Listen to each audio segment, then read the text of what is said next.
નમસ્કાર, આપની હારી રહ્યા છો અડીખમ ગુજરાત. આપની સાથે હું છું રાકેશ પંડ્યા.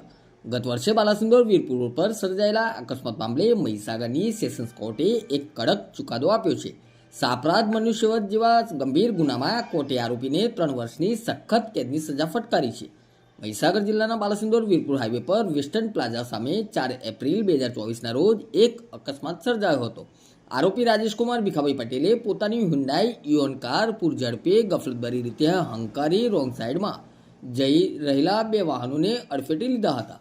આ અકસ્માતમાં તુલસીબેન ગરોડ અને કેવલસિંહ જાદવ નામના 2 વ્યક્તિઓના ઘટના સ્થળે જ કમકમાટી ભર્યા મોત નીપજ્યા હતા. આ કેસ લુણાવાડાની મહેરબાન સેશન્સ અદાલતમાં ચાલતા સરકારી વકીલ એસઆર ડામોરની દલીલો અને પુરાવાઓને આધારે જાણવા મળ્યું હતું કે આરોપી જાણતો હતો કે રોંગ સાઈડમાં પૂરઝડપે ગાડી હંકારવાથી કોઈનું મોત થઈ શકે છે.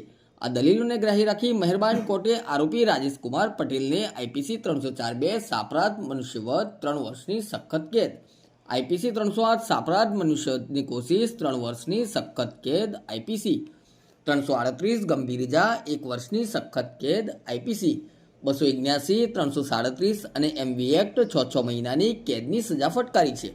ચુકાદો આપતા કોર્ટે નોંધ્યું હતું કે સમાજમાં દિન પ્રતિદિન વધતા માર્ગ અકસ્માતો અને બેદરકારી સામે કાયદાનો દાખલો બેસે તે જરૂરી છે.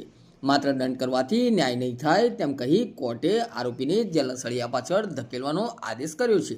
જો કે પ્રોહિબિશનના ગુનામાં શંકાનો લાભ આપી આરોપીને મુક્ત કરાયો છે, પરંતુ અકસ્માતના ગુનામાં કોર્ટે લાલ આંખ કરી છે.